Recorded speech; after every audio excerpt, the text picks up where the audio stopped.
अस्सलाम वालेकुम। ये जो स्क्रीन पे आप फोटो देख रहे हैं ये आयशा का फोटो है, जिसके हस्बैंड और हस्बैंड के घर वालों ने उसको इतना ज़्यादा डाउरी के लिए टॉर्चर किया कि वो सुसाइड करने पर मजबूर हो गई। और सुसाइड से पहले शेयर की गई वीडियो ने इंसान को एक मर्तबा फिर सोचने पर मजबूर कर दिया है कि शायद ही दरिंदगी की कोई ऐसी लाइन होगी जो इंसान ने पार नहीं की है। मैंने भी 2 हफ्ते पहले एक वीडियो शेयर की थी डाउरी के ऊपर। उस पर मुझे काफ़ी अच्छे रिस्पॉन्सेज मिले, बहुत अच्छे रिएक्शंस मिले, मगर कुछ रिएक्शंस बहुत नेगेटिव भी थे और जिसे पढ़ने के बाद मुझे समझ नहीं आ रहा था कि इस माइंडसेट के साथ हम कितना दूर तक जा सकेंगे। हम उन रिएक्शंस पर बात करेंगे, मगर उससे पहले आप आयशा की सुसाइड से पहले बनाया गया वीडियो देख लें। हेलो, अस्सलाम वालेकुम। मेरा नाम है आयशा आरिफ खान और मैं जो भी कुछ करने जा रही हूँ अपनी मर्ज़ी से करना चाहती हूँ। इस पर किसी का दौर या दबाव नहीं है। अब बस क्या कहें, ये समझ लीजिए खुदा की ज़िंदगी इतनी ही होती है और मुझे इतनी ज़िंदगी बहुत सुकून वाली मिली। और डियर डैड, यार कब तक लड़ेंगे अपनों से? गैस पेट्रोल कर दो। नहीं करना। ये आयशा लड़ाई के लिए नहीं बनी। प्यार करते हैं आरिफ से, उसे परेशान थोड़ी ना करेंगे। अगर उसे आज़ादी चाहिए तो ठीक है, वो आज़ाद रहे। चलो, अपनी ज़िंदगी तो यहीं तक है। मैं खुश हूँ कि मैं अल्लाह से मिलूँगी, उन्हें कहूँगी कि मेरे से गलती कहाँ रह गई। माँ बाप बहुत अच्छे मिले, दोस्त भी बहुत अच्छे मिले, बस शायद कहीं कमी रहेगी मुझ में या शायद तकदीर में। मैं खुश हूँ, सुकून से जाना चाहती हूँ। अल्लाह से दुआ करती हूँ कि अब दोबारा इंसानों की शक्ल ना दिखाए। एक चीज़ ज़रूर सीख रही हूँ, मोहब्बत करनी है तो 2 तरफा करो, एक तरफा में कुछ हासिल नहीं। चलो, कुछ मोहब्बत तो निकाह के बाद भी अधूरी रहती है। ये प्यारी सी नदी प्रे करते कि मुझे अपने आप में संभाल ले और मेरे पीठ पीछे जो भी हो प्लीज़ ज़्यादा बखेड़ा मत करना। मैं हवाओं की तरह बस बहना चाहती हूँ और बहते रहना चाहती हूँ, इसी के लिए नहीं रुकना। मैं खुश हूँ आज के दिन कि मुझे जो सवाल के जवाब चाहिए थे वो मिल गए और मुझे जिसको जो बताना था सच्चाई वो बता चुकी। बस काफ़ी, थैंक यू। और मुझे दुआओं में याद करना, क्या पता जन्नत मिले या नहीं मिले। चलो, अलविदा।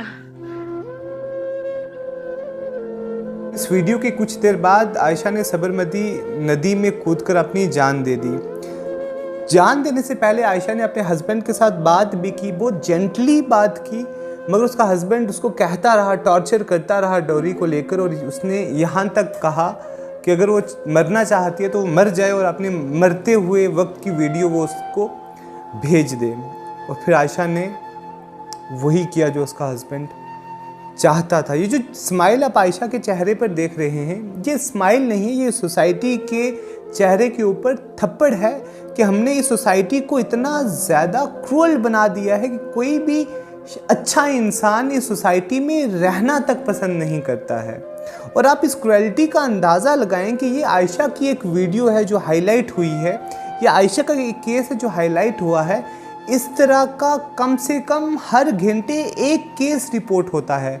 एक दिन में कम से कम 21 केस आयशा जैसे रिपोर्ट होते हैं और इस तरह के कम से कम 7,000 से 7,500 के आसपास केसेस डाउरी डेथ के, जिसमें या तो औरत सुसाइड कर लेती है या उसको सुसाइड करने पर मजबूर किया जाता है या उसको पीट पीट कर कत्ल कर दिया जाता है या उसको ज़िंदा जला दिया जाता है। इस तरह के 7,000 से 7,500 के बीच में केसेस रिपोर्ट होते हैं और ये वो केसेस हैं जो रिपोर्ट होते हैं। इसके अलावा हज़ारों केसेस ऐसे हैं जो रिपोर्ट ही नहीं होते हैं, ना पुलिस के पास उनकी इंफॉर्मेशन जाती है, ना मीडिया में कवरेज मिलती है। वो लोग तो, वो केसेस तो गुमनाम हैं, वो हज़ारों केसेस अलग हैं। ये वो केसेस हैं जो रिपोर्ट होते हैं। इससे आप अंदाज़ा लगा सकते हैं कि ये मैटर कितना ज़्यादा सीरियस है, कितना ज़्यादा क्रूअल है, कितना ज़्यादा सेंसिटिव मैटर है ये। और जब आप इस पर बात करें और कोई आपको आकर ये कहे कि ठीक है ये भी एक मसला है मगर इसके अलावा माशरे में और मसले भी हैं, वह ना इससे कि यमन में जुल्म हो रहा है, आई डिड नॉट मीन कि फ़लस्तीन में जुल्म नहीं हो रहा है।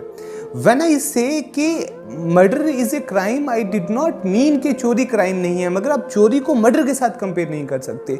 झूठ बोलना बुराई है, मगर आप झूठ को रेप के साथ कंपेयर नहीं कर सकते। आप इंटेंसिटी देखें, लेवल देखें कि कितना बड़ा एवल है जिसकी वजह से आयशा जैसी बच्चियां सुसाइड करने पर मजबूर हो जाती हैं। हर दिन 21 लोग जो है वो सुसाइड कर लेते हैं। इसको आप किसी और बुराई के साथ कंपेयर नहीं कर सकते हैं। वो भी बुराई है, उसके खिलाफ भी हमें लड़ना है, मगर आप इसकी सेंसिटिविटी को समझें, इसके बारे में सोचना पड़ेगा, अपने घरों से आगाज़ करना पड़ेगा ताकि आयशा जैसी और बच्चियां खुद की जान लेने पर मजबूर ना हो जाएं। सुसाइड हराम है, मगर आप इसका अंदाज़ा लगाएं कि कोई इंसान खुशी से सुसाइड नहीं करता है, उसको उस जगह पर लेकर जाया जाता है। ये हम सबकी जिम्मेदारी, और याद रखें कि आखिरत में गिरबान हम सबका पकड़ाए जाना है कि हम सब ने मिलकर आयशा को उस दहाने पर लाकर खड़ा किया जहां पर उसके पास सुसाइड करने के अलावा कोई और चारा नहीं था। I hope my words are making sense. Thank you so much for your time.